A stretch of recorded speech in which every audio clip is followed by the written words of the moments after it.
पाई जाती। जब मैं जंतु कोशिका की बात करता हूँ तो जितने भी जीव जंतु हैं यानी कि जानवर हैं और जो इंसान हैं ये सभी जंतु कोशिका में ही आ जाते हैं। और पादप कोशिका में जितनी भी वनस्पतियां हैं पेड़ पौधे हैं ये पादप कोशिका में आते हैं। तो पादप कोशिका में ही कोशिका भित्ति पाई जाती है। जंतु कोशिका में कोशिका भित्ति नहीं पाई जाती। और जो ये कोशिका भित्ति होती है ये सेलुलोज की बनी होती है। कई बार एग्जाम में पूछा गया है कि कोशिका भित्ति किसकी बनी होती है, तो ये सेलुलोज की बनी होती है। और ये कोशिका को निश्चित आकार और आकृति बनाए रखने में सहायक है और ये पेड़ों को कठोरता भी प्रदान करती है, क्योंकि एक तो कोशिका झिल्ली होती है और कोशिका झिल्ली के ऊपर कोशिका भित्ति होती है। तो कोशिका भित्ति क्या करती है, पेड़ों को कठोरता भी प्रदान करती है और ये कोशिका को निश्चित आकार और आकृति बनाए रखने में सहायक है। तो जो जंतु है ना उनकी जो कोशिका झिल्ली है वो किस चीज की बनी होती है, तो लिपिड और प्रोटीन की बनी होती है। पादप की कोशिका भित्ति किस चीज की बनी होती है, सेलुलोज की बनी होती है। जीवाणु की कोशिका भित्ति किस चीज की बनी होती है, तो पेप्टिडोग्लाइकन की बनी होती है।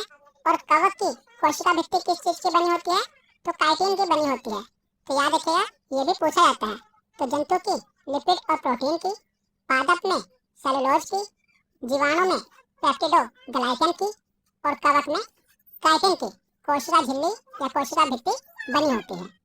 उसके बाद आगे चलते हैं और देखते हैं केंद्रक। केंद्रक यानी कि न्यूक्लियस।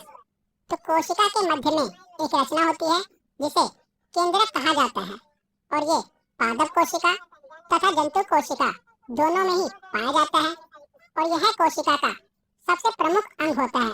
जैसे हमारे शरीर में हमारा दिमाग है उसी प्रकार जो सेल का दिमाग है कोशिका के न्यूक्लियस को कहा जाता है, क्योंकि यह कोशिका के प्रबंधक के रूप में कार्य करता है, यानी कि उसको नियंत्रित करता है। तो इसीलिए न्यूक्लियस को कोशिका का दिमाग कहा जाता है। तो इसकी खोज किसने की थी, तो न्यूक्लियस की खोज रॉबर्ट ब्राउन ने 1831 में की थी। तो एक तो है कोशिका, कोशिका की खोज रॉबर्ट हुक ने की थी और जो उसके अंदर केंद्रक है ना, केंद्रक की खोज रॉबर्ट ब्राउन ने की थी।